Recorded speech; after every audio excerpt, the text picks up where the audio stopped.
and welcome to organized chaos masterpiece discussion of musical artist. Musical artist. Yes. Of the highest class. Highest class. Yes. Very fine musical taste. You'll only find the best musical taste here. If we don't discuss an artist, it's not high class musical taste. I'm sorry. Yeah. Try again. No, we are here to discuss Peter Gabriel. Yay! Wow, I don't know why I said that so loud. We'll be seeing this evening. Yes, I am. In approximately 5 hours. When you're watching this, you're probably like, didn't that Comic Expo video just come out? Yes, I am exhausted. I'm tired. But check out the Comic Expo video. I at this point, I just have a rough draft edited together, but it came together way better than I expected. So it should be a good video. And then, go ahead and like and subscribe and do all that stuff that I always forget to tell people because it does help. Algorithm stuff does help. But yes, today we'll be seeing Peter Gabriel in a couple hours, and right now we'll be doing an album ranking.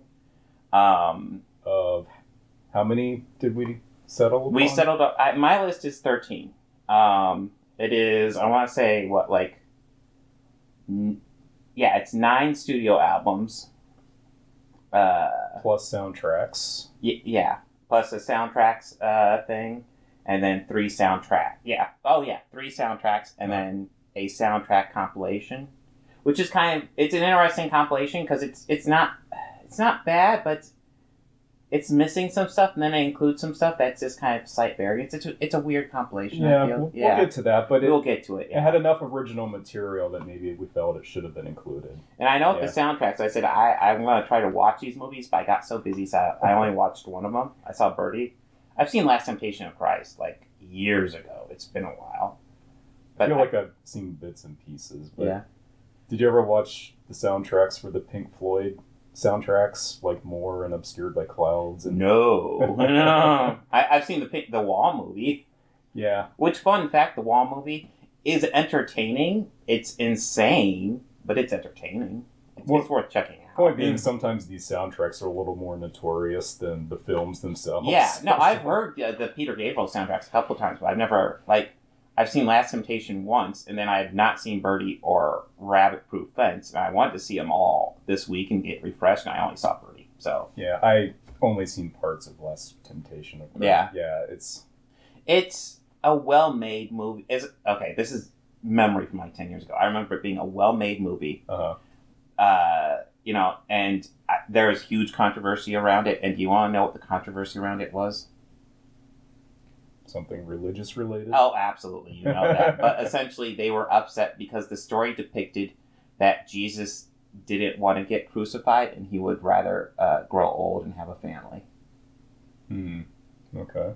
And people were outraged at that depiction. And it's like, I'm sorry, you're snowflakes. Come on, man. Well,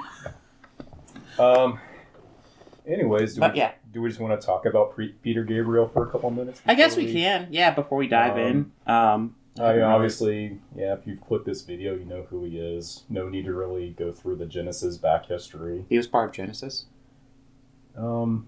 According to some, wasn't his departure from Genesis their last album?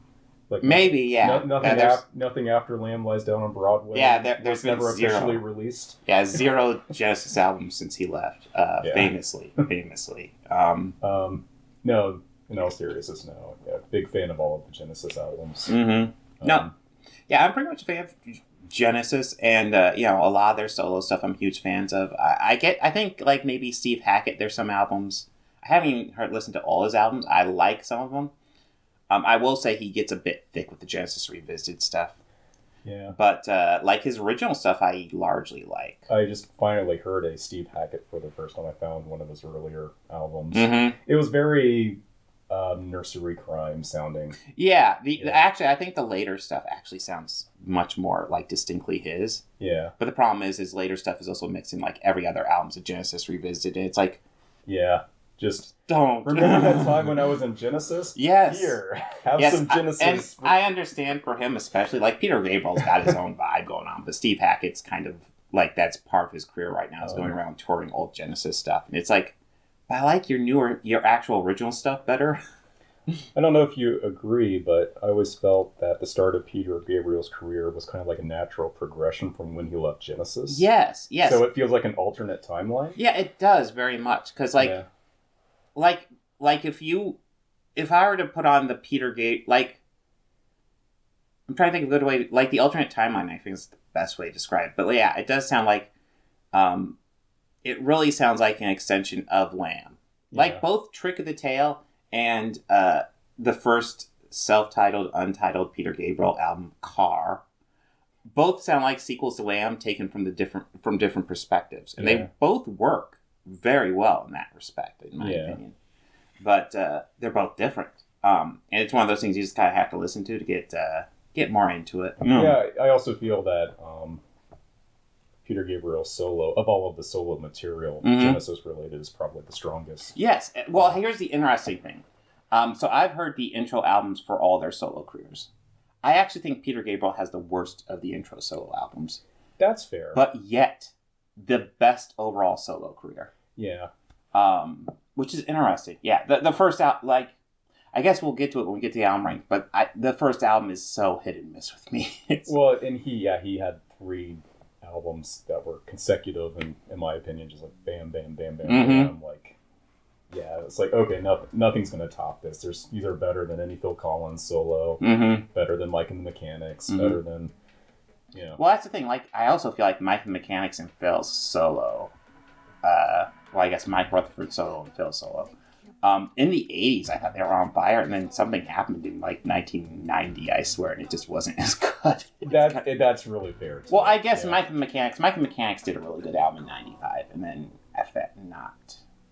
They have good songs after that, but, like, albums are just kind of, I guess this is a different discussion, because we're talking about Peter Gabriel. We're talking about Peter Gabriel. Who has consistently been good, in my opinion.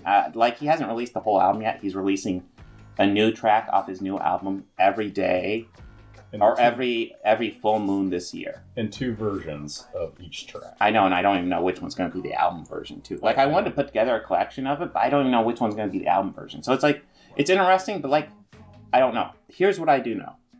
Like, of all the songs I've heard, I think he's released 9 so far. I really like 7 of them, and 2 of them are So, like, overall, it sounds like I think it's going to be a good album. Yeah. And it would be cool if once they release it, like, here's the album, and then they'll put out the alternate version. Yeah. Kind of like as a remix album or companion album or something. Although, let me go ahead and throw a complaint in, because he's been doing this thing that's driving me nuts. I brought it up before, and it's pissing me off. AI music videos. Out of the sentence, the ball and the claw. Guys, stop it. It was fun in the beginning, but like, and I understand now with an actor's strike, it's tougher to do a music video, but literally, I would rather just take a live recording and sync it up to the studio version and release it. No, actually, scratch that. Just release the live version, pure live version, and do that as a music video. I've also seen ones where people have just taken the cover art image and they just kind of move it around or take different angles of the cover. Yeah. That's kind of cool, too. Yeah. Like, I'm sorry. The AI stuff, it's getting old really fucking fast. It's a cool tool, but it cannot be the entirety of your piece, because that is not art, in my opinion. I'm being a bit of a snob here, but even the songs that are not necessarily released as singles are getting some sort of video accompaniment. Thing. So yeah. Like I said, I'd rather just do a live performance for love of God. This still look better. Although speaking of live performances, because he hasn't released the whole album, to my understanding, we'll probably hear new songs tonight. Because I think he does 2 sets. The first set is new stuff. And I've heard a lot of the new stuff, but like there's some that he hasn't released, and he's going to do some of that probably. Okay. And then the second set is just the classics, obviously. Oh, so it's going to be 2 separate. Yeah. There should be a break in the middle too. So cool. All right. Which will be nice. I am all for intermissions, like especially as I get older, and I swear to God, my bladder gets smaller. Intermissions are fantastic. Yes. But yeah, I'm a huge Peter Gabriel fan. Obviously, I'm a huge Genesis fan. Genesis is still my number 1, but of the solo careers, Peter Gabriel's my favorite. Any additional thoughts to add before we go into the ranking? No, I don't think so. Okay. So we'll start off. Do you want to start, or shall I start? And, well, I know if I start, Yeah. I know I'm really, most of the time, just handing the next thing to you. That's true. Because we don't pre-plan these things at all. Although, I mean... We don't, actually. I don't know his list. He doesn't know my list, but, like, So, we sync up usually decently. Or with a few albums close to where the other person put them. So, Mm-hmm. I'm interested. I have a feeling there's going to be a couple of these a little more often than usual. Mm-hmm. Because these... Well, the soundtracks and stuff like that, I don't know where they'll line up. Yeah. It wouldn't surprise me if we're pretty lined up with the main album ones, but let's Yeah. see. Like, I was a little surprised with my ranking. I guess not completely. Like, I'll be blunt, like, my top 3 I thought was obvious, but, like, I was actually kind of surprised with my number 1. Yeah, I had to take a second. Yeah, top 3 was easy for me, too. Yeah. And as I was putting these in order, I'm like, I changed my mind a couple of times. So Now, I will say, like, what I usually do is, like, a couple months out, I'll listen to it and do, like, a rough list. And then more recently, like within the past week, I'll re-listen to it, except this time it'll be in the order I did the list, so I can hear them back to back and see if I want to switch them out. And I did that with 2 of the picks, but not my top 3, which I thought would be most interesting, because my number 1 kind of surprised me, but it stayed there. So yeah. Yeah. I guess are we ready to roll into it? I guess. Are you starting us then? Just keep track of the numbers. Okay. So our number 13. George's number 13. It was 13, not 14, right? Yes. Okay. So, last place for 13, I chose the Birdy soundtrack.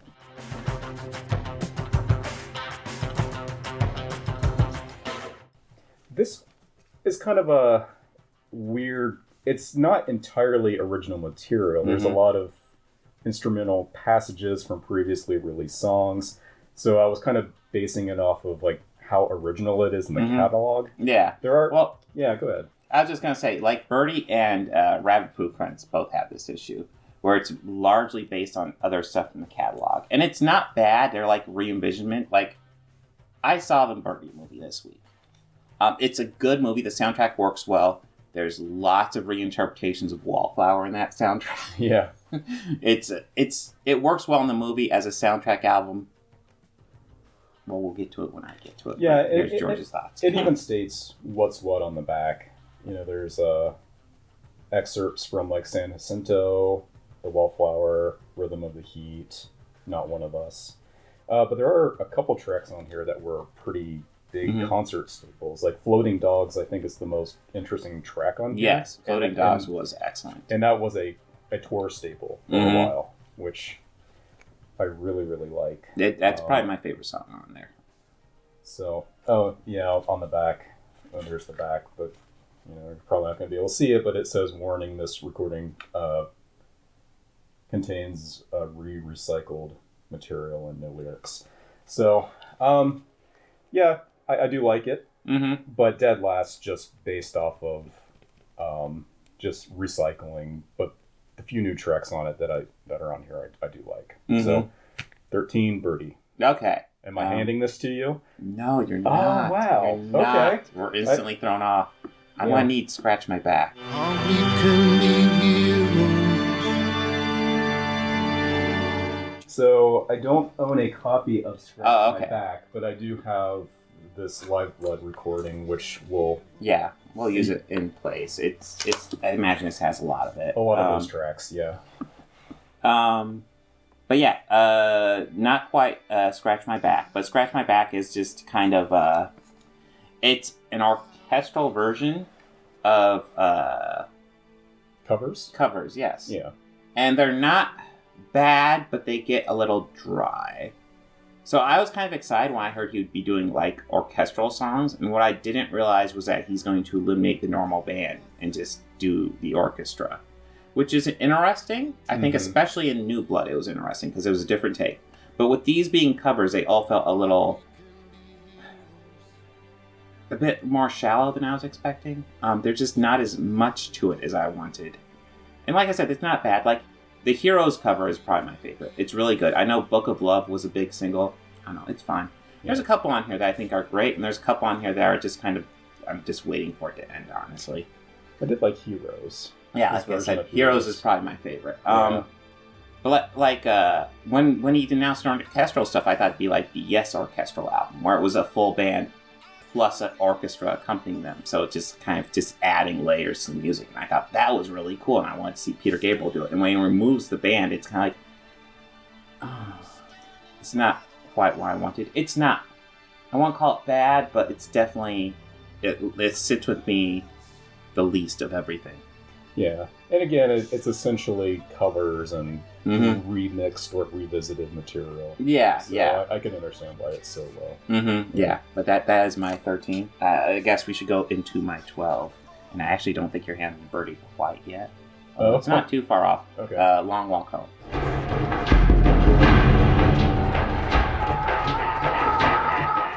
So, I was actually having trouble placing this one and Birdy, because I feel these ones are very similar in a lot of ways. Sonically, they're a bit different, but they're kind of just Peter Gabriel doing soundtracks based on the work he did most recently, I swear. So, like, Birdy draws a lot from Security, especially, but a bit from Melt. And this one draws a lot from Ovo. Are there Ovo pieces on there? Yeah. Variants, especially, like Sky Blue. Okay.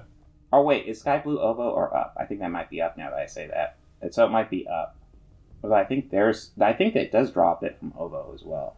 Okay. Because those ones were really close. It was like 2002 and 2000 on those releases. And I think this one's 2002 as well. Yeah, well, there's a lot of... we'll get into it as we go through these. Yeah. There's a lot of numerous releases that kind of recycle a bit off of other things. But you brought up Floating Dogs on Birdy, which I believe is the second track on there, and it's a really good one. And here, the second track is Stealing the Children, probably my favorite one. It's kind of the same thing. It's really fucking good. It gets you excited for the rest of the album, and then you listen to the rest of the album, and it's kind of... This is stuff I've heard. Yeah, it's kind of... I've heard this before. It's fine. I like the originals better. It's fine. Like I said, I won't call this bad, but it's not my favorite at all. It's number 12 for me. Am I handing one of these for you for number 12? Yes, Long Walk Home. There you go.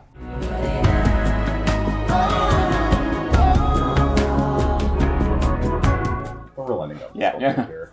So everything that Bob said about Long Walk Home. Again, it's some original material, some kind of revisited material. This is a bit of a more in-depth listen than Birdy, but it's still. As far as new material goes, I just didn't feel it was all too memorable, and it's not one that I really revisit too often. I don't have a ton to say about it. It's fine. I do enjoy it, but I just don't revisit it too often. So. All right. Well, I think we can That one can be officially retired. Then what's your number 11? My number 11 is the Ovo soundtrack, which I'm going to cheat a little bit. Whoa!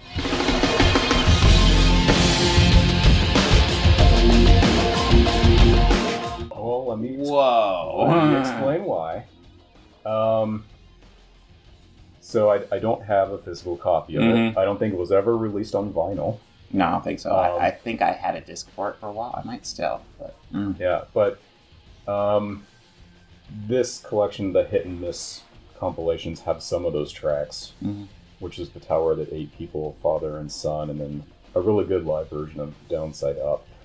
I really do like it. The reason why I placed it a little lower on the list, because to me it really felt like it was an EP, and there were alternate versions of half the songs were original songs, and the other half were different takes of those songs. Like, some of them felt like they were instrumentals, or had the same passages of the lyrical songs. We'll get to it, but yes. The story of Ovo, the opening track, he was going for more of an urban kind of sound. I wasn't a huge fan of it, but it was kind of introducing the story of what Ovo, the Millennium Show. So, but yeah, the three main, I think there's 5 or 6 main tracks on there. And, my 3 favorites are the ones I mentioned on here. But maybe I need to spend more time with it. Yeah. Again, it's not one that I really revisit, but when I listened to it for this playthrough, I ended up liking it a little better than my last listen. So, I guess I'm not handing off Ovo to Bob. Bob has it. You're handing off Birdy to me.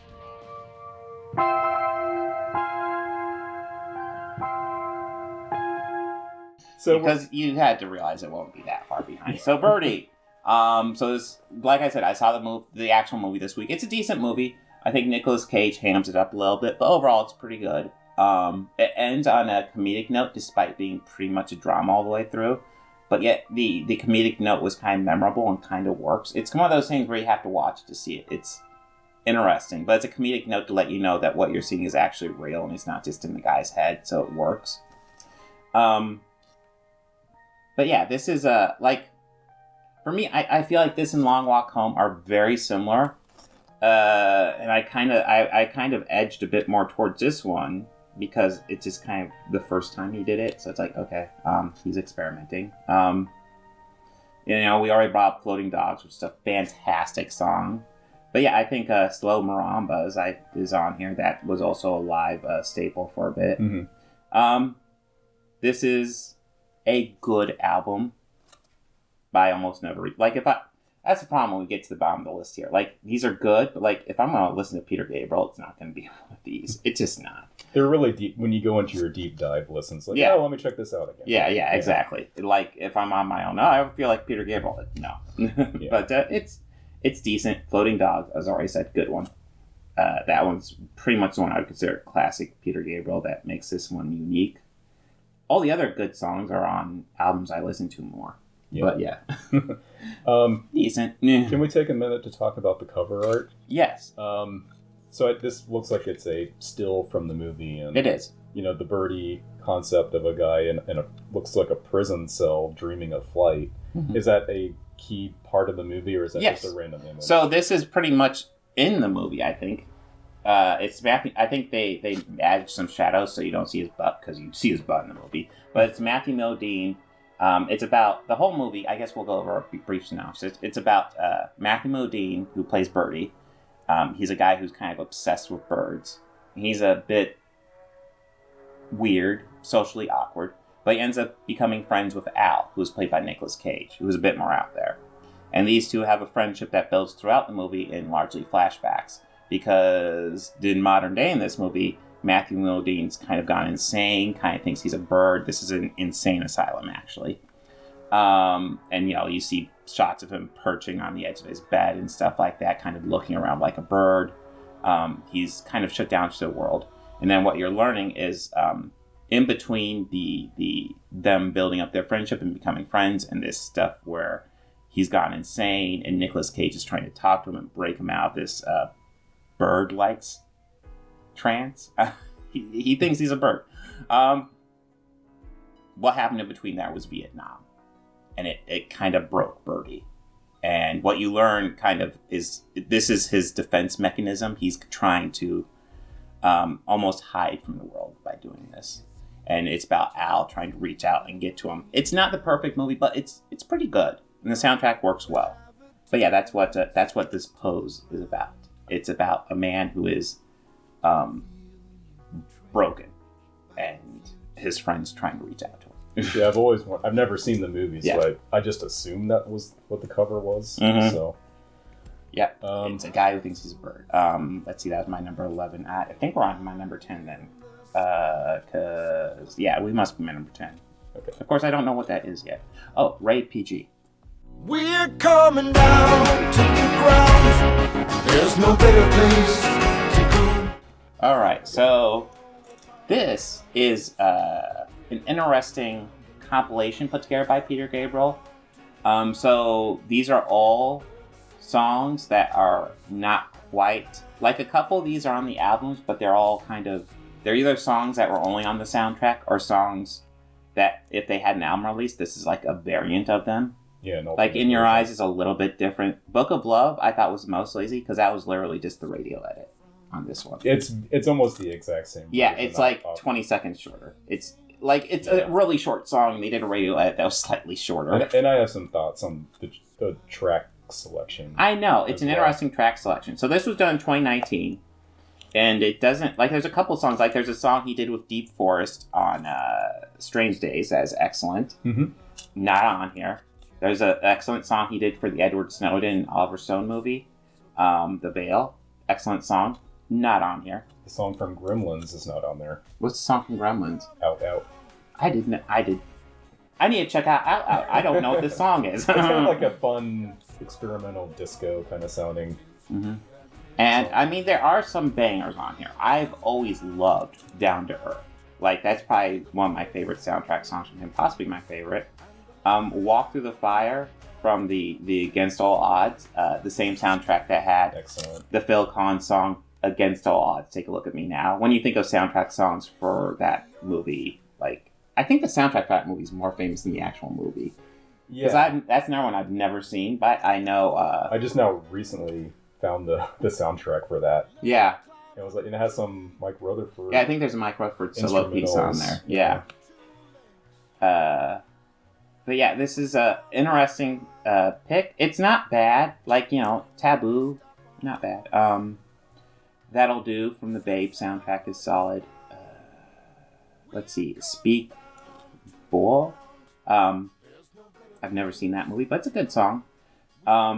I think the In Your Eyes variant's kind of weird because it just feels like it's like the same, but there's parts that are boosted that aren't boosted on the normal one, essentially. And some repeating sections. Yeah. Yeah. Yeah. But yeah, it's essentially the versions that were included on the movie. And there's some songs on here that were included on movies that aren't on here. So it's an interesting collection. I wish I could rate it higher because I love the soundtrack stuff, but I feel like this collection is just a bit missing. But yeah, that's why it's rated so low. Rated PG is rated low. Yeah, rated 10. 10 of 13. And I guess on that 10 already. Yes. Okay. So, for 10 for me, and again, we're cheating with this release, would be Scratch My Back. The book of love has music in it. And again, this release spawned that release, which also spawned New Blood. I will actually say I prefer New Blood to Scratch My Back, but it felt weird to put it on here because that's just him rehashing stuff he's already done. Yeah, it's like if you have this, you have the bulk of those other two releases. And, you know, like you said, some of the choices done on the studio components are a little weird. But, yeah. But yeah, I think this is an excellent concert. The recordings are nice. When I'm listening to this, I don't really feel the need to listen to the other two releases. Yeah, no, I mean, live version with live energy would probably be better. Yeah, but it was a weird time for Peter Gabriel releases where they were just putting out similar. Yeah. I'm like, wait, this is kind of like that one, but kind of not. What is this one? Yeah. You know.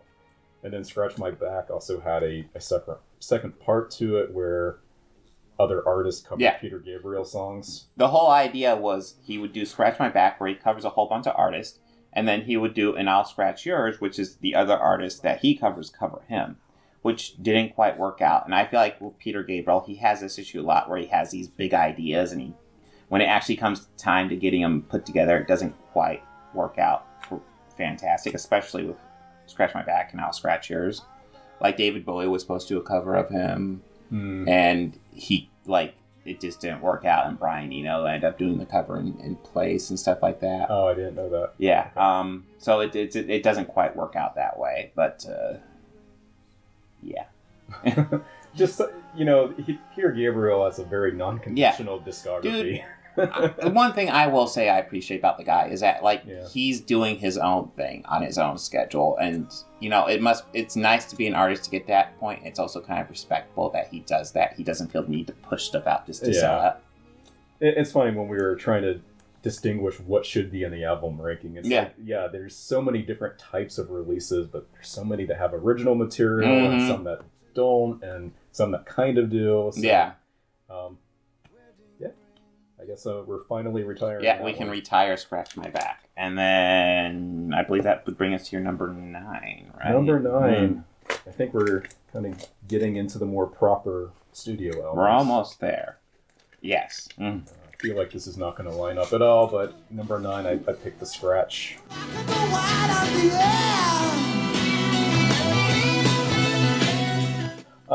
Interesting. Yeah. For me, like, I love the first 3 songs on this. On the Air, DIY, Mother of Violence.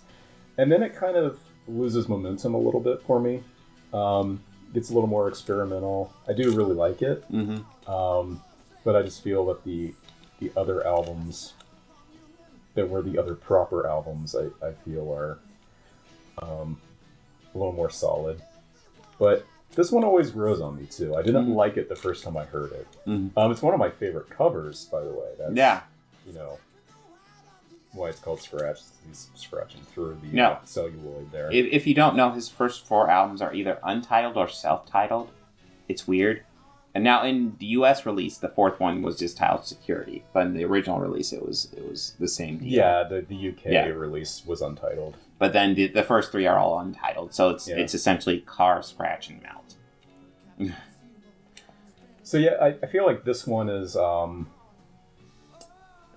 maybe the first self-titled or Car was kind of a natural progression from the Lamb into his own solo career. And this is where he gets a little bit more experimental with different types of sounds. This one gets a little more electronic at times.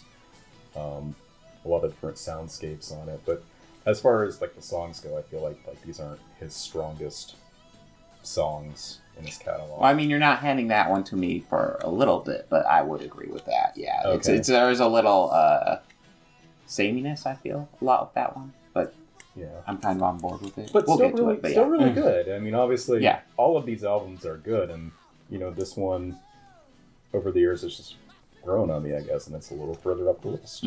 So, all right.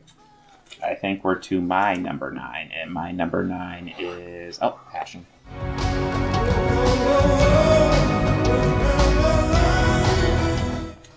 I know some people rate Passion as their favorite, which is why, like, when I started getting into Peter Gabriel, I rushed out to get it. Absolute favorite Peter Gabriel? Yes, and so I got it, and it's solid, but it doesn't, like, if I'm listening to Peter Gabriel, this one doesn't, this is not top of my list. It's got some cool stuff. This is the only soundtrack that he's released where it's pretty much all original stuff. I can't think of anything he does here that's derivative. I think Czar was the single, which is fine. My love on this album is A Different Drum, which I think is just a fantastic standalone song. Oh, there's also a music label that took its name from that. Oh, really? Yeah, they're more of like a prog synth pop label. But yeah, called A Different Drum. But yeah, this is the soundtrack to Last Temptation of Christ, which we just brought up. Martin Scorsese movie. So you know it's well made, at least, and it is. Starring Willem Dafoe as Jesus Christ. Who would have thought? Hey, it's Martin Scorsese. But you know, this is good. Like, it's just kind of towards the back on what I listen to Peter Gabriel. But it's like, as far as the soundtracks go, this is easily my favorite. It just has a distinct tone, it's a distinct listening experience from pretty much all his other albums, which is a plus for me, which is probably why I rank it higher than pretty much after this I'm just going into regular albums. So this is my favorite of the non-regular albums. Now obviously I like the regular albums more, but yeah, this is good. I like it. It's good. It's not my favorite, like lots of people say, but it's good. It's solid. It's not my favorite either, but it's a little further up my list. Okay, so I think we're on my 8 now. Car.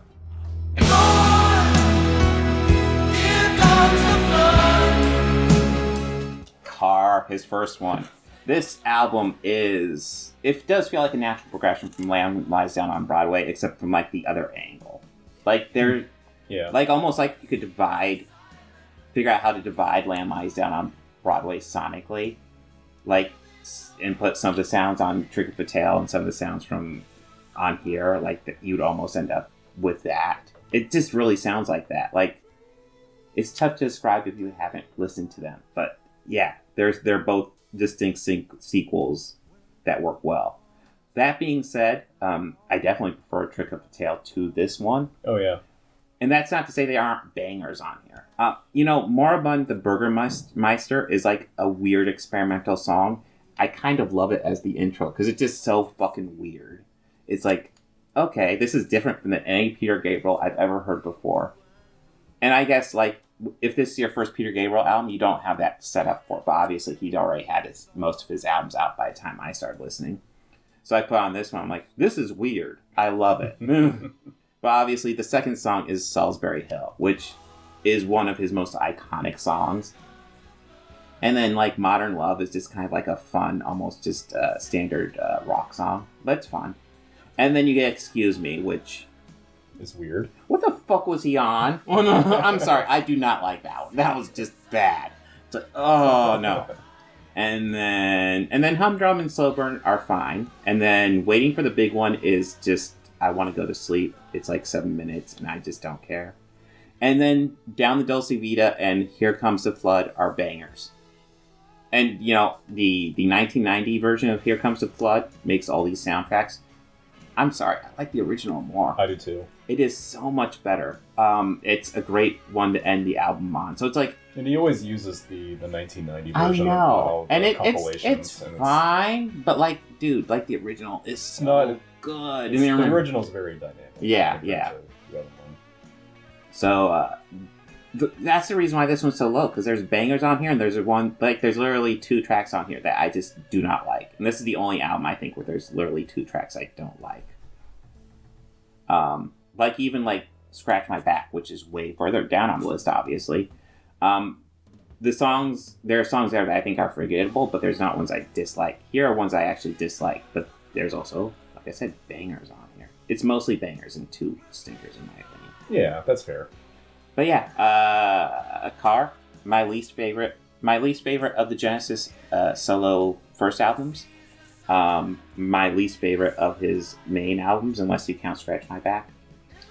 But like I said, there's some good ones on here that I would absolutely love. Solsbury Hill is like the classic song for any trailer anymore. Yeah, and it's one of his most well-known songs. Easy. So, yeah. But it's a good one. That's my number.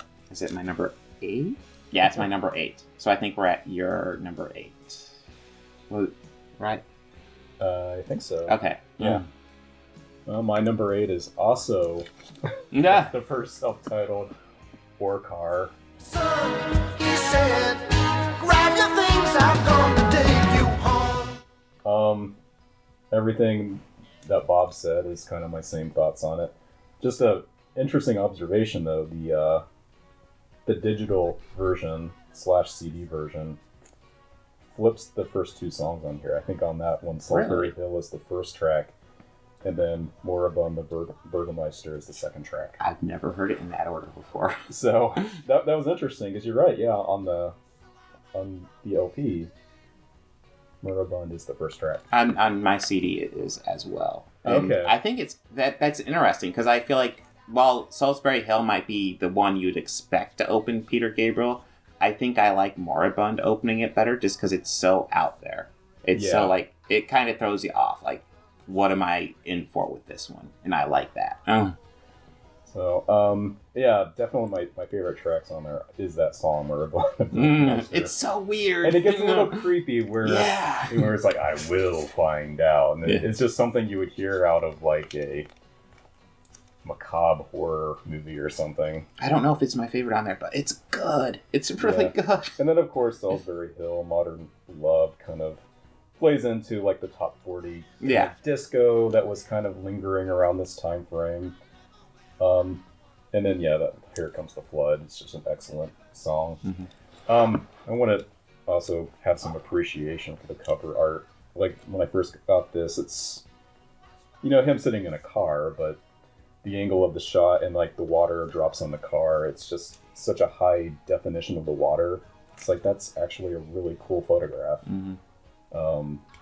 And then, it's not on the back side, but there's, I think at the insert, have his eyes lit up, which is interesting, too. Yeah, I think so as well, yeah. Let me see if that's... It sounds familiar. I think on the CD liner thing, it did something like that. Oh, yeah, there it is. I'm not sure what that's all about, but... Mm-hmm.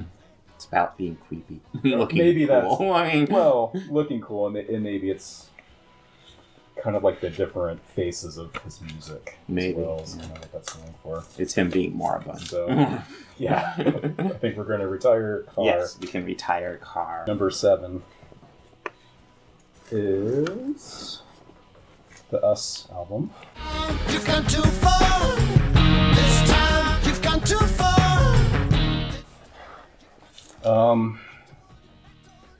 I really like this one. When you said Passion was the one everyone said was their favorite one, Yeah. like, really? This is the one that I see a lot of people saying is their favorite. Mm-hmm. And I really like it. I think this is one of his most diverse style-wise. But the songs,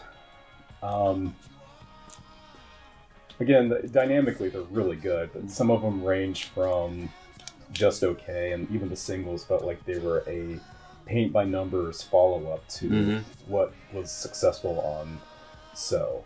Like Blood of Eden, I think I've expressed over the years, is not a favorite of mine. I don't know if it's just Sinead O'Connor's voice that I don't like, or just the pacing of the song. I feel like it's just a chore to listen to. It does feel like a copy-paste in a lot of ways of Don't Give Up, though. Yeah, it's just a duet. See, Steam kind of has a Sledgehammer vibe. Not It's quite. entertaining. It's not as good. Yeah, but it's not entertaining, exactly like Sledgehammer, but it definitely has that vibe. Kiss the Frog was also released as a single. And it's okay. Yeah, I enjoy that. Although, like, for me, the first two tracks on here I love to death. Like, Come Talk to Me. And there's a really good version of this on the Secret World tour where it has, like, an extended intro with the bagpipes. Oh, yeah, And that one's good. he's singing it from inside of a phone booth, which is really cool. Love to Be Loved is one that's popped up on various things over the years. That's a really good track. Digging in the Dirt. I felt like kind of is giving us a taste of what's to come with Up a little later. I've always liked that one. But yeah, not his strongest effort, but there's still a lot on here for me to like, and that's why this one's kind of more of a mid-tier album for me. And you know how it kind of felt like our albums might be a bit out of sync on this one? Yeah. Just hand out. Are we lining up? Okay, perfect. Stand back. This is my number 7 as well. When you grabbed it, I was like, oh shit, I just read that. It's my number 7. No, so this is really good. I like this one quite a bit. I like Blood of Eden probably more than George. I think there aren't really bad songs on here. But it does at times feel a bit derivative of So, this was the follow-up. It took like 5 years. And this is like when he started the Real World Studios thing. This is where you can start hearing where he's diving more into world music as well, which will become way more influential later. I guess he's only done 3 albums with that in mind because, there's only this and then Up and then the new one. So, and this sounds like over 30 years old now. Oh, wow. Yeah. It's a long album, too. Yeah, no, it's a long album. I think it's good. I think I probably prefer it more than George, but I get why. Obviously, I get why it's number 7 because it's my number 7 as well. Kiss That Frog is fun. Digging in the Dirt, another single. That one was really good. Steam is good, although again, it feels like derivative with Sledgehammer. I like Blood of Eden, but again, it feels a derivative of. I just said Don't Give Up. Yeah. The derivatives are good, but it feels like kind of like more of a world sound to the originals, and it's just not quite there. Secret World's a good closing track. Yeah. Yeah, I do like Secret World too. And I feel like there's a couple things that are kind of filler, like Washing of the Water and 14 Black Paintings, which they're kind of filler, but they have their own sound, so it's kind of interesting. Only Us is good. I'm kind of that's one that I always forget about. Then when it comes on, I'm like, oh, I like this one. And then I forget about it, so I don't know what's up with that. But I do like it when it's on. When it comes on, I was like, oh yeah, I should listen to this one in the morning. What's your interpretation of the art? Is it kind of like a summoning or a magician? Yeah, I always kind of saw it as kind of like almost like a rift, and he's going into a rift. It looks like there's kind of like a spirit of a woman or something. But maybe, yeah. A very unusual ground there with something that looks like a nest, or maybe like that's a tinder in a wood or something. Yeah, maybe. Yeah. Well, that's the thing with Peter Gabriel. even if I don't always agree with him artistically, like with the AI music videos he's doing now, he's always experimenting. And that's, like, even though sometimes I'm like, don't do that, that sucks, I appreciate he's experimenting. I appreciate that. And he's not, he's always trying to push a boundary somehow. He's not, even if there's a paint by number kind of feel with some of these tracks, there's enough experimentation on here and trying to break the mold that it's like, okay, that's... Yeah, like, I feel like maybe with, like, Don't Give Up and Sledgehammer, you just felt the need to follow up, and maybe even the studio said you have to do some sort of follow-up to it. Well, and it's kind of hard not to, because, I mean, which is just a huge worldwide hit, and, you know, if you're going to follow that up, you need to have something there for the more general audience. Yeah, and I think, I think he tried to do something where it's like, here's kind of So again, but here's kind of something unique, and it works. But it's obviously not as good as So. So yeah, I think we can retire Us now. Yeah. So that worked out quite well. And I think we're on to my number 6, which, Scratch.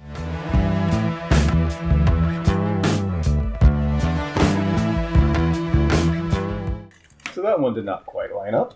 No, it's not super far off, though, because I feel like a lot of what you said kind of, like, so here's the deal, like, oh, maybe it doesn't. Like, I'm looking at this, and it's like, I love Exposure, I love White Shadow, Animal Magic is fun, Perspective is awesome. Yeah, I guess that's why it's ranked higher for me. I like, you brought up the 3 intros, On the Air, DIY, and Mother of Violence, and I think that's good. Those ones are excellent to start it. I also, A Wonderful Day in a One Way World is a quirky, fun little song after that. White Shadow, I think, is pretty awesome. Animal Magic, a couple tracks later, is like a punchier, fun song. This feels like, to me, this always felt like he's kind of taking the elements that worked in Car and just kind of expanding on those as much as possible. And you aren't getting anything like Excuse Me or Waiting for the Big One in this one. These are all kind of, okay, like Solsbury Hill worked, Moribund kind of worked. Modern Love kind of worked. Let's expand on these ideas. And I think overall, I think it works well. It's obviously not one of my favorites, but I think overall it works well. This is actually one of the switches I had. I used to have Us ranked higher than this one, and then I swapped it out on the last re-listen. So these two swapped. Okay. But I think for me, while there can be kind of a samey feel to this album, I think it's not that I think. I am enjoying it from beginning to end pretty seamlessly. So it's a fun one for me. I enjoy it. And we can retire it now. Finally retired. Okay. Well, what's next on the list? I believe it is... Yeah, so I did 2, so it would be your number 6. Okay, number 6. I chose rated PG. Guess I'm your party man. And I went back and forth about, do I like this better than Us? And there's a couple things about this that I really like. It's mostly original material. And, as Bob said, some of these tracks are excellent cuts, for being a soundtrack song. A lot of times, a band will just put an outtake on a soundtrack just to help promote it, or, and oftentimes bands do write original material for a movie. But yet, a lot of these songs are really good. There's Against All Odds with Walk Through the Fire, Down to Earth from the Wall-E movie, I really like. The one I hadn't heard prior to this one was This Is Party Man from Virtuosity. That's how you say that, right? I believe so, yes. So, I haven't seen it. And I think there's a couple of different versions of that, but, when I was getting ready this was a Record Store Day release. So I was checking out a couple of the songs I'd never heard. I'm like, oh wow, This Is Party Man. It's really cool. Taboo was off the Natural Born Killers soundtrack. And I've always liked that one, where he gets into more of like a chanting type vocal style. I'm not sure if it's actual words or not, but it's a very haunting piece. I've always liked that one. This would be perfect if they had a different couple of choices of songs to include. Yes. Like if they maybe not include a different version of In Your Eyes, maybe put out on here. Maybe not include as much as I like Book of Love, which is off of Scratch My Back. Maybe It's kind of the same version. It's not that different. It's Right. kind of annoying. And then there's the remix of I Have the Touch. Like if you're going to put an alternate version of In Your Eyes. I didn't even think about that. That's a good remix. Yeah. Yeah. Well, maybe they'll do a rated PG-2 Yeah. or something like that. But yeah, there's obvious songs missing. That I think that's kind of what held it back to me. Because, like, I think their picks are decent, but, like, I actually know there's better picks. Like I said, I like the D4 song he does on Strange Days. I like the song he did with for the Snowden movie. Yeah. Those are good songs, and they're missing on here. And instead we get Book of Love, except a bit shorter, and In Your Eyes, pretty much the same, but mixed slightly differently. But the other songs are very, very excellent. Mm-hmm. So that's why I put this one up a little higher. And maybe we'll get a part 2, because there are more songs and more alternate versions of songs. Mm-hmm. So again, another clever album art, rated PG, Peter Gabriel, film 10, and then it's setting in a thing of popcorn. Yeah. And then a little goofy image on the back there where he's the popcorn container. So, but yeah, I really like this a lot. This is one that I play fairly often. So we can retire that. I think we're retiring that one. And I think, what was that? Was that your 6? Yeah. Okay, so we're at your 5. We're at my 5. Just counting to make We're sure getting that down to it, man. We're getting down to it. So for 5, I chose the Passion soundtrack.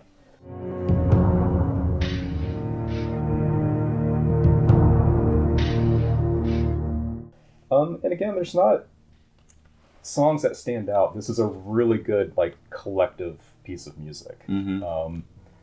As far as, I'm not saying rock musicians, but as far as movies that are scored by more like pop rock artists, this is really excellent. Mm-hmm. And I put this up there with, some of Tangerine Dream's better scores, and same thing with 9 Inch Nails, things that they've done. But a lot of this has a lot of world music. That's like a lot of dark ambient too. Yeah. Like it really sounds like it was a first of its kind for that type of a score. Mm-hmm. So I really do appreciate this one a lot. And it's just one that you just put on and you get lost in the mood.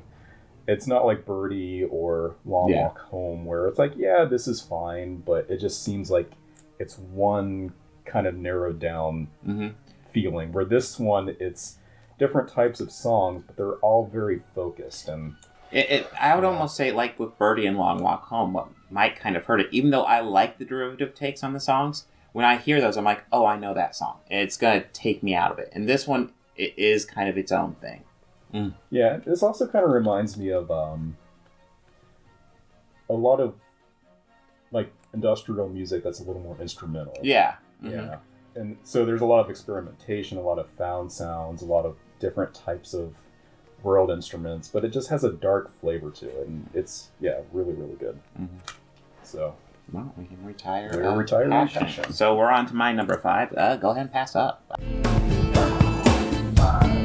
Life carries on in the people I meet. Listen, we always line up somehow. That's the thing. It's like you just went through Rated PG and Passion. I'm like, oh, we're running out of stuff that isn't lined up. Yeah, a few that are few slots off. But so this is the album he released.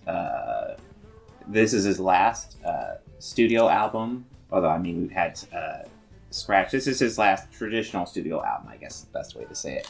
2002's Up, and he released this and said, guys, my next album's ready to go. I.O. will be out within a year and a half. Here we are 21 years later. 21 years later. We got 9 tracks of I.O. out. But no, this is what I like about this is it took quite a few years, but this is the follow-up to Us. And what I appreciate about this is that this isn't him, like, you don't really get him, like, being like, oh, I need to do this version of this song. I guess the closest you could say is maybe Barry Williams Show is kind of like Sledgehammer, but I don't know, it's very different, too. It's very different. It's probably the most upbeat song on there. Yeah. But this is very experimental, there's kind of a mood to a lot of this stuff, like Darkness, obviously. There's a mood, and it's a dark mood. Growing Up is more. I think that was the single too, and that was also the one Trent Reznor did a remix of, which sounds almost the same. Like I like it's yeah. That one has definitely more dark industrial aspects to it. I mean, it's not like pure industrial, but there's a lot on there that wouldn't be too far off from something you'd hear on like, you know, some later Nine Inch Nails or Coil or something like that. So. But and like there isn't a bad song on here. I Grieve was actually brought over from the City of Angels soundtrack. Yes. But it works well here, and it's a fantastic song. It's like I loved it when I first heard it on City of Angels soundtrack. And is it the same version? I don't know that I'm pretty sure it's the exact same version. Okay. And I'd much rather listen to this than City of Angels soundtrack, so that works out well. Even though that does have one of my favorite Alanis Morissette songs. True. Those two songs. I mean, it's not. It's off topic, but Alanis Morissette has some bangers on soundtracks. I swear to God. Yeah. Like her albums are fine, but like on soundtracks, it's like holy shit. Where's this Alanis? I want an album of this Alanis. I want. Was it like Clerks 2? I think it might have been Clerks 2. Dogma. She did a song. Was it Dogma? Yeah. Yeah. Well, it was so good. It's like. This is on the... What? Her greatest hits actually have a lot of those songs on it. Yeah.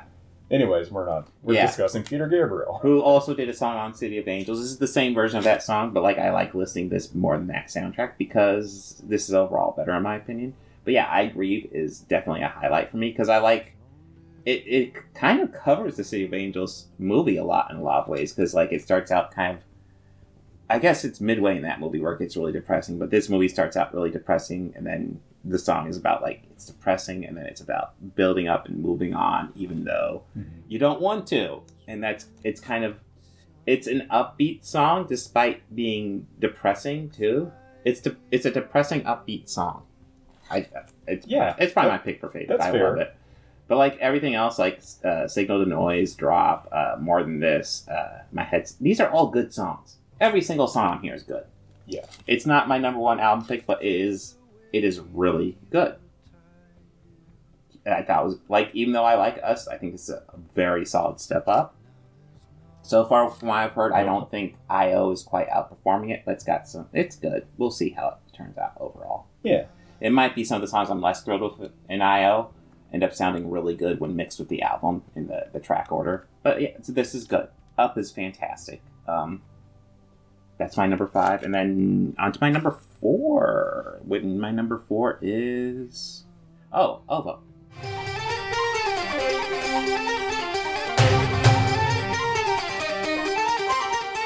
This was another last-minute adjustment upon the re-listen. Ovo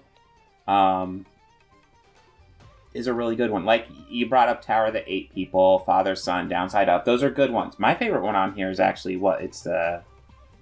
Time of the Turning reprise. I actually really like that variant of it. Is that the one that has kind of like the more of a medieval, kind of like a jig kind of feel? Yeah, that's a really good one. I like that. But like Ovo, I felt had like... It's interesting how, like, it was not an official album release, but like it was like this Millennium Show thing he did. And it has lots of interesting material in it, and I'm kind of surprised he didn't just release it as a regular album. I guess he kind of did, but like it kind of flew under the radar. Well, there's 2 different releases. There's, I guess, what's the studio counterpart, and then one that was taken from the live show. Yeah. And I will say what will throw you off is like even though it starts out with kind of like a rap song, it kind of sets you up that the album's going to be all over the place. But it definitely, I don't think it starts with its strongest foot, but then after that I feel like it sonically starts falling more into place, and it works for me from beginning to end, like just as a cohesive album. And I do feel like it's something where if you took tracks out, like there's some tracks that stand on their own, like Tower of the 8 People, that stands on its own. And that's like an industrial song too. That's like super industrial, in fact, I would say. But yeah, there's lots of songs that I don't feel like work on their own, but like when you're listening to the whole album, I feel work really well. So that's why I end up really high ranked. I didn't even realize I liked it that much. And then I was like, "Gee, this is getting high ranked." And re-listen, oh my god, it's even higher ranked. Mm-hmm. Yeah, I think it's a solid one. I think we're retiring Ovo. Finally retiring Ovo. Yes. Do we only have 3 albums left over there? I think we're on my 4, and yes. Oh, yeah. Okay. So, okay, let's go to your 4 then. My 4 is the Up album. My daughter's selling sex. My SM lover hurt me.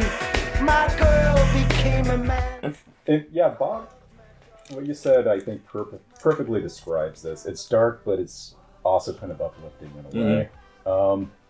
Darkness, what a great opener. Yeah. And again, it's very dirgy, very industrial, and then it just has this release where it gets really melodic, and you're like, oh, that's the uplifting part of the song.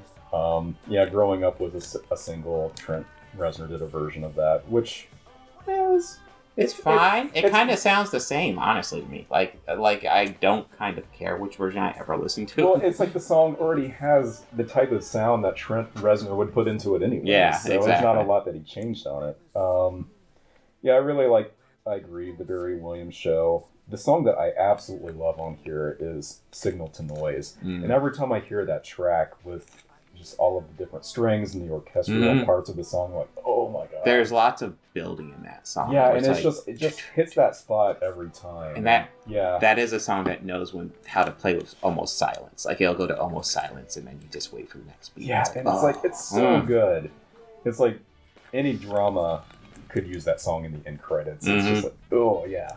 So, yeah, this is a little more focused than Us. I mean, I appreciate that Us had a lot more experimentation going on, but this is a completely different sound for him. So, yeah, going for not necessarily a harsher sound, because it's like a good balance of harsh and delicate sounds. And yeah, I love this album. So, we're retiring this one. Going off the artwork, that is his face if you look close enough. Oh, yeah. I remember noting that. The drops of water. Oh, yeah, you can see his face. Yeah, if you look, I don't think you'll be able to see in the video, but if you look closely, listen, pull up a high-def version on Google and just zoom in. Yeah, it's just... Or DuckDuckGo, whatever search engine you want collecting your information.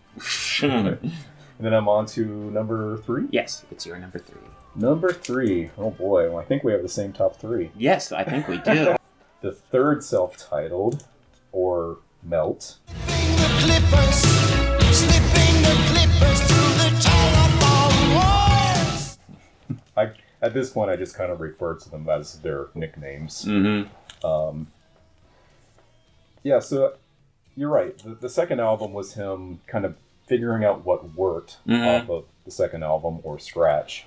And here, it's like, okay, I know the sound that I'm going for, and just every song on this is just absolutely fantastic. It's just one of those, like, Intruder, again, is another one of those, like, industrial prototype songs. It's really creepy. It's kind of like Moribund a little bit. If it's not part of a Halloween playlist, you're missing out. You're doing it wrong. You're doing it wrong.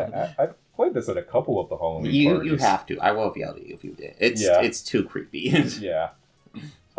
Even has like a really creepy lyrics about breaking and entering and checking out dresses in the closet, and you even hear like the floors creaking, and then you hear like marimbas and other. It's a fantastic song. It's like, whoa, that is a side of Peter Gabriel we have not yet heard. Yeah, at this point. Some classics on here, like I Don't Remember is a great dance track. Games Without Frontiers, that has kind of like the folk elements about it. Biko is kind of like a really great and thematic song. A little too long sometimes. But a great track. Family Snapshot, obviously. No Self-Control. Yeah, all of these tracks on here are just great.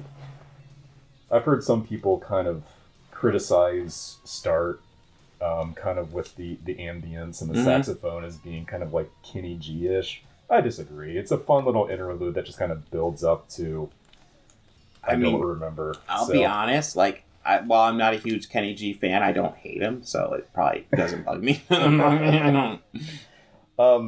But yeah, it's my 3 favorite songs on here: Games Without Frontiers, Intruder, and I Don't Remember. So, am I passing this to you? No. What? No, you're not. You're passing me security. Suffocated by mirrors, staying by dreams. Honey belly pulls the seam. Ooh, okay. So I want to stress, like, we're at the top three, and these top three, while I didn't know what the order was going into this, I pretty much knew what my top three were. Because there are 3 albums that are just so goddamn good.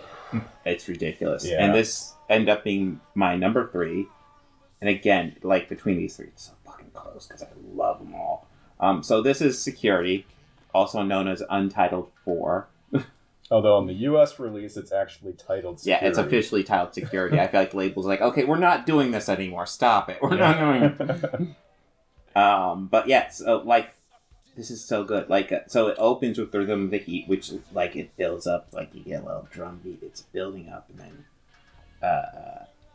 such a great opener. And then it goes into San Jacinto, which it's weird. Like, I brought up how Us was kind of like where the world music.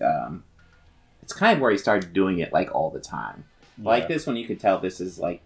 Oh, yeah. He's dipping his toes in the world stuff. And I feel like the album after this is kind of stepping away, and then he goes back to it, essentially. Yeah, yeah. But there's great elements in this one. I Have to Touch is a great single. Shock the Monkey. Who hasn't heard Shock the Monkey? Listen, if you want to win your best person back, what you do is you hold a boombox over your head and play Shock the Monkey outside their place, right? That's a song, right? It's not something else. Although right? it should be noted, the album version is twice as long as the single version. And I prefer the album version. I do too. I like the longer version, absolutely. Yeah. Lay Your Hands on Me, which I think was a single as well. Was it? I believe so. I will edit this out if I'm wrong, or I'll leave it in there because I'm... How dare you not know everything? I will give people something to... Listen, criticize me in the comments because I got that wrong. Dive in. Boost that algorithm for me. Wallflower is a solid little...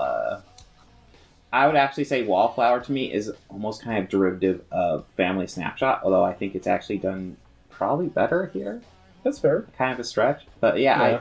Kiss of Life is a fun little one to end it. Like, every single song on here is fantastic in my opinion. The only reason... Like I said, my top 3 are all really close. The only reason this is at my number 3 is because I feel like the other 2 have individual songs that I consider so much stronger that I would put this at number 3. But and I can't talk about Family and the Fishing Net because that might be my number 1 on this album. And maybe one of the proggiest tracks in a solo. I know, and it's so cool. Yeah. And Primus does a solid cover of it, too. So it's like... Really? Yes. I'm not a big Primus fan, but I'm interested in hearing that. Yeah, no, well, Les Claypool talks about how, like, Peter Gabriel is one of his biggest influences. Peter Gabriel and Genesis. Okay. So... Cool. You wouldn't expect it listening to them, but yeah. But yeah, this is a good one. Solid. And I think we're on to my number 2. Yeah. Right? Yeah. So my number 2 is going to be Melt. Lottie plays with Jane. Jane plays with Willie. Willie is happy again. Like I said, I wasn't expecting this when I listened to it, but I did expect my top 3. I just didn't expect the order. All my top 3 are so close. I know they're so good. So this one, I would actually say this was your number 3. This is my number 2. Melt. Not a great album cover. I would actually even say like there's times where I might call this one my favorite, and I do feel like there's maybe some filler in here. But I also feel like the strong tracks are just so goddamn strong. Yeah. Like you already brought up Intruder. Oh, so good. And Phil Collins is on drums on that one. Yes, Phil Collins does the drums for Intruder, which the drums on Intruder are iconic as well for setting the mood. Yeah. I think that was something Phil Collins talked about in his book. Like everybody assumes like Peter and I have like this rivalry when in reality like we're really good friends. Yeah. But and then the No Self Control is more of like that traditional rock song, but it's really fun. I don't remember. This version is great, and there's also a live remix version that I also think is great. They're both different, but they both work really well. What live album is that on? I think it might just be his first one, Plays Live or something like that. Right. But there's a single version of that that's really good. I think that's the one with the music video as well. Okay. And then And Through the Wire is great. Games Without Frontier, probably my pick for favorite song, because I just love how the kind of funky and unique it is. Mm-hmm. It's kind of almost Like, if you weren't sure, like, if I were introducing you to Peter Gabriel, I'd probably say listen to Games About Frontier and see if you like it, because it's kind of just uniquely him, in my opinion, that song. And then, yeah, this is all, like, I like Biko, but may not be my favorite one on here by a decent margin. I like it too. I think it's just maybe it needs to be edited down. Yeah, a little bit. it's a solid song. Yeah, it's a bit redundant though. Yeah. Which is weird. Like I would say I pretty much like everything on Security better than Biko, but there's just songs on here that I love more than anything on this as well. So it goes back. These top three are tough. They are very tough. They're tough. But I love this album. It's fantastic. You already went over Melt, didn't you? I did. So we can retire Melt. I guess we're on to your number 2? Yes. Okay. My number 2 is Security.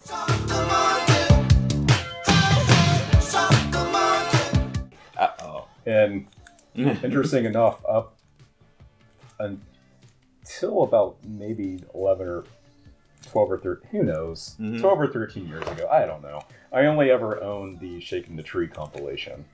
Got it through the music club, listened to it all the time, but I never actually checked out the individual albums. But one day when I was out shopping for records, this was in the dollar bin. And I listened to it and I was just blown away by it. And I remember texting you, Bob, I'm like, why didn't you tell me this was so awesome? I didn't? I'm like, you should have told me. And it's like, I don't think it's not that you didn't show me these albums, because I'm pretty sure you did. I don't know where my mind frame was, but it's like, I was like, wow. It's like, the first track is very tribal, but very dark, Rhythm of the Heat.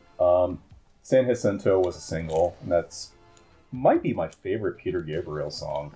I don't know. I love the chimes that go throughout the entire track and the way that it builds, and you know, the chorus has like a nice emotional impact for me, and then the weird kind of outro where it just keeps repeating Hold the Line. Just great track. Yeah. I Have the Touch. Was it the remix that was the single? I think it was the remix. So it was a single a little later. But this version is great as well. Yeah.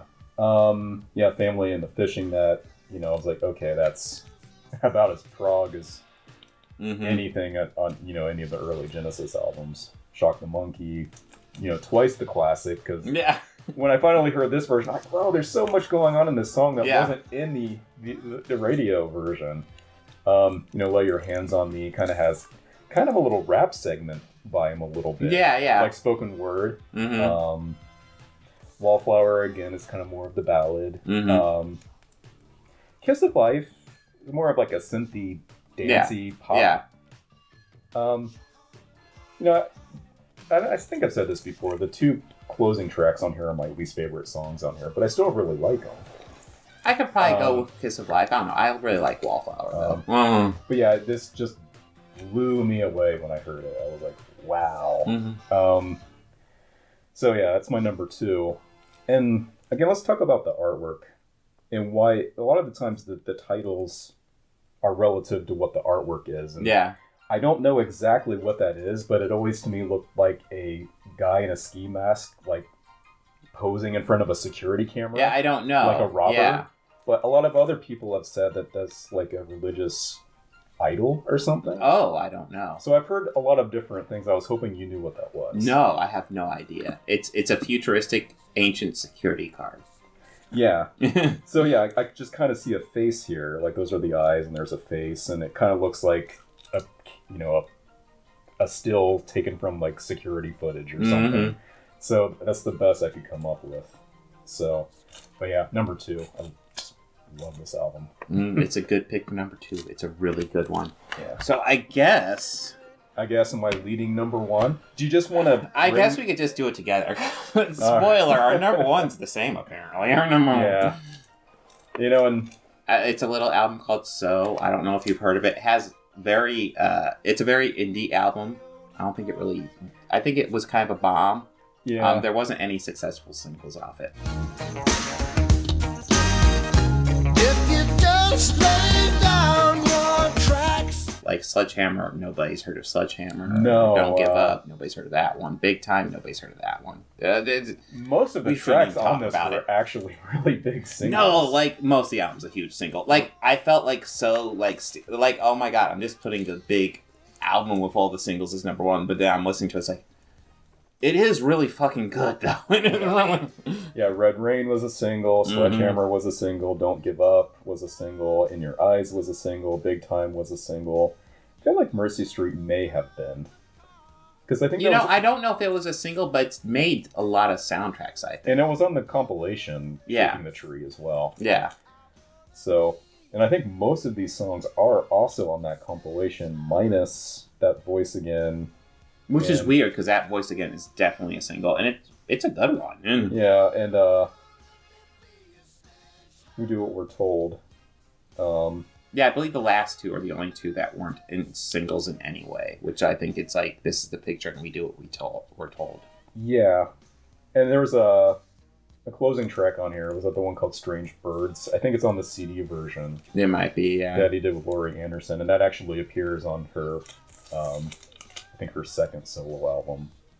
So yeah, I believe it's, what does it say on here? Because I believe my version says, it doesn't have that track on the Oh, vinyl it doesn't. It was a CD bonus track. No, the last song on my album that I usually listen to is This Is the Picture, and then parentheses, Excellent Birds. Excellent Birds. There you go. So it's kind of, I imagine it's the same song that we're talking about. So it also appears on the Laurie Anderson album, but on the vinyl version it's not there, but it is on the CD that is version. wild.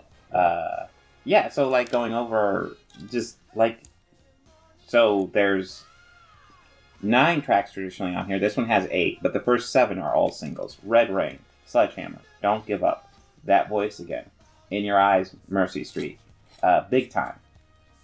All pretty much singles. The only one I'm not sure about is Mercy Street, although I think it had to be a single at some point because it just was on so many soundtracks. It's pretty much like... yeah, and maybe it got Yeah. put on the first Greatest Hits compilation because it was just a well-known song. Mm-hmm. Well, it's like the Here Comes a Flood 1990 version almost at this point. It just pops up on soundtracks all the time. Yeah. Really good. In Your Eyes is a fantastic love ballad. Kind of almost overplayed, but I love it. Like, he'll almost certainly do a version of that tonight. And, like, I know the live version on the Secret World Tour is phenomenal. Yes, it is. I love that. That's probably my favorite version of that song. That being said, the studio version is quite good as well. Red Rain's a great opening track. Like, it builds up a lot like Rhythm of the Heat, although obviously it's going to build up a lot faster. And it's a bit more traditional. This is kind of like he kind of was diving into world ideas with Security, then he went back to just kind of just doing a normal album for this, but like, there are still kind of influences there. So it doesn't sound world, but like there are world influences here, if that makes sense. Yeah. But it's tight. Yes, it's much tighter. Yeah. It's for better or for worse, I feel like there's less experimentation with this one. Yeah, and I think that's the title of the album was very tongue-in-cheek. It's like he knows that it's going to be a mainstream poppy album, and so it's like, so what? Yeah, I'm doing it. So anyways, like they're so tight, it's like he just knows these songs, so he doesn't need to experiment with them because he knows exactly how they need to go together, and they go together perfectly. I cannot complain about this album at all. Like the last 2 songs are the 2 that like you don't really listen to. We Do What We Told is kind of forgettable. I'm actually kind of surprised they put it on here and not This Is the Picture, Excellent Birds, because I actually think that's the stronger track. Huh. Which I think that one wraps up the album nicely. That being said, I feel like those 2, especially This Is the Picture, only gets kind of forgotten about because it wasn't a single. It's a really solid track on its own. But yeah, I expected Melt to be my number 1. I really did, but listening to him back to back, I was like, no, it's the thing that really good. Sometimes I struggle. It's like, do we go with the obvious choice? I mean, being a big fan do we have more merit if we choose something over the big success? It's okay to say that the most successful album is the best one. For me, I always just try to say, okay, let's ignore that they're singles. What do I think? And it's tough because I mean you have your own personal biases and stuff, and you can't completely remove that, but you try, and then when you do that, it's like, is this still a really great album if none of these were great singles? And I think it is. Yeah. I think it is. 100%. It's fantastic. The place that I was born on the big side. Still I'm broke. I saw the earth, the trees that burned down to the ground. Don't give up, you still have us. Don't give up, we don't need much of anything. Don't give up, 'cause somewhere there's a place where we belong. Rest your head, you worry too much. It's gonna be alright. When times get rough, you can't fall back on us. Don't give up, please don't give up. Books, records, films, these things matter. Call me shallow. It's the fucking truth.